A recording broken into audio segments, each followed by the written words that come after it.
Hello students, आज हम class 8 की साइंस की वर्कशीट नंबर 33 कर रहे हैं। 23 नवंबर के लिए आई है। इसमें प्रकाश के बारे में पढ़ेंगे। चलिए बच्चों, शुरू करते हैं। आज का हमारा टॉपिक है ब्रेल लिपि। समाज में कुछ लोग हैं जिनमें बच्चे भी शामिल हैं जो चीज़ों को ठीक से नहीं देख पाते हैं। कुछ लोग जन्म से बिल्कुल नहीं देख पाते, लेकिन कुछ लोग ऐसे भी होते हैं जो किसी दुर्घटना या किसी बीमारी की वजह से अपने देखने की क्षमता को खो देते हैं। ऐसे लोग अपनी ज्ञानेंद्रियों जैसे सुनकर, छूकर, स्पर्श या महसूस करने को अधिक विकसित कर लेते हैं। कुछ ऐसे तरीके भी हैं जिनसे उनकी पढ़ने की क्षमता बढ़ सकती है। हम अब बहुत तरह के लोगों को देखते हैं। कुछ लोग ऐसे होते हैं जो ठीक से चल नहीं पाते हैं, कुछ लोग ऐसे होते हैं जो ठीक से देख नहीं पाते हैं, या बचपन से ही उनकी आंखें खराब हो जाती हैं। कभी कभी किसी बीमारी से या एक्सीडेंट के कारण भी आंखें खत्म हो जाती हैं। ऐसी कंडीशन में ये लोग अपना काम कैसे चलाते हैं? ये सुनकर, महसूस करके चीजों को समझते हैं। ये पढ़ भी सकते हैं और पढ़ने की क्षमता को विकसित करने के लिए ये स्पर्श करते हैं।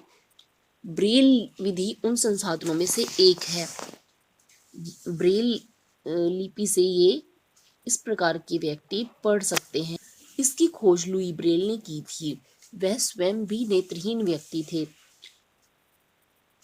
लुई ब्रेल ने पहली बार इस विधि की खोज की, जो खुद एक नेत्रहीन व्यक्ति थे। सामान्य भाषाओं, गणित और वैज्ञानिक संकेत के लिए ब्रेल कोड हैं। कई भारतीय भाषाओं को ब्रेल प्रणाली का उपयोग करके पढ़ा और लिखा जा सकता है। यहाँ पर ब्रेल लिपि के अक्षरों को दिखाया गया है। ऊपर अंग्रेजी के अक्षर हैं और नीचे बिंदु बिंदु के रूप में जो बनाए गए हैं, ये ब्रेल लिपि है। इन्हें किसी शीट के ऊपर बनाया जाता है। जैसे कि आप यहाँ पर देख सकते हैं, ये उठे हुए बिंदुओं के रूप में होते हैं। जैसे हम कागज की शीट पर अगर हम पेन से छेद कर दें तो दूसरी तरफ जो उठा हुआ भाग होता है उसको हम स्पर्श करें तो वह ब्रेल लिपि जैसा महसूस होगा। इस प्रणाली में 63 डॉट पैटर्न या वन है। प्रत्येक कोड एक अक्षर, शब्द या व्याकरण के संकेत को दर्शाता है। ब्रेल पाठों को हाथ से या मशीन द्वारा तैयार किया जाता है। आजकल टाइपराइटर जैसी युक्तियां और मुद्रण मशीनें भी विकसित की गई हैं जिससे इस प्रकार की ब्रेल लिपि बनाई जा सके। क्या आप जानते हो, कोई भी व्यक्ति कर सकता है। ये आंखों के रोगों के साथ कोर्निया या अंधापन से पीड़ित लोगों के लिए एक मूल्यवान उपहार है। हम अपनी मृत्यु के बाद अपने नेत्र दान कर सकते हैं और इसकी मदद से बहुत सारे नेत्रहीन व्यक्तियों को देखने की क्षमता मिल सकती है। नेत्रदान करना वास्तव में ही बहुत अच्छा कार्य है।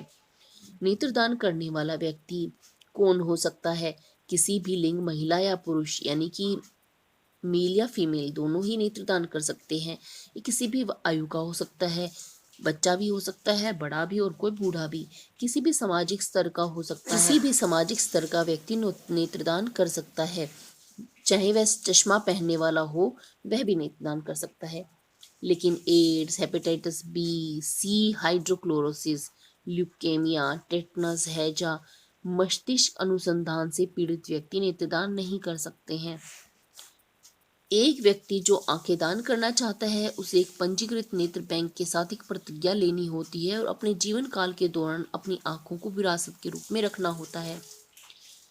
यदि कोई व्यक्ति नेत्रदान करना चाहे तो नेत्रदान की जो संस्था होती है वहां पर एक फॉर्म भरना होता है कि मैं अपनी मृत्यु के बाद में अपने नेत्रों का दान करना चाहता हूँ, और उसके बाद वह संस्था उस व्यक्ति की मृत्यु के बाद उसके नेत्र को किसी नेत्रहीन व्यक्ति के लिए ले लेती है।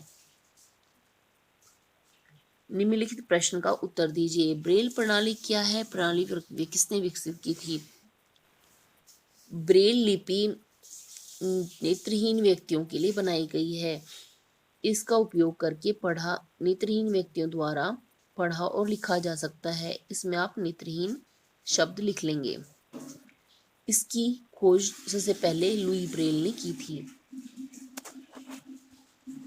सही या गलत को चिन्हित कीजिए। महिला या बच्चा आंखें दान नहीं कर सकता। गलत, क्योंकि ये भी दान कर सकते हैं।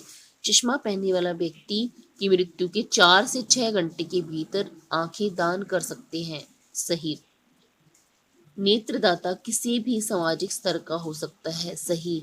हाइड्रोलिसिस ल्यूकेमिया से ग्रस्त व्यक्ति नेत्रदान कर सकता है? नहीं। प्रश्न 3, हमें अपनी आंखें नेत्रदान बैंक में दान क्यों करनी चाहिए? नेत्रदान एक अच्छा कार्य है। यह आंखों के रोगों के साथ कोर्नियांधापन से पीड़ित व्यक्तियों के लिए एक मूल्यवान उपहार है। इससे वह देखने की क्षमता प्राप्त कर सकते हैं। इसीलिए हमें नेत्र बैंक में नेत्रदान कर देने चाहिए। आज के क्वेश्चन बच्चों में इतना ही करना है। जल्द ही नेक्स्ट वर्कशीट के सॉल्यूशन के साथ मिलेंगे।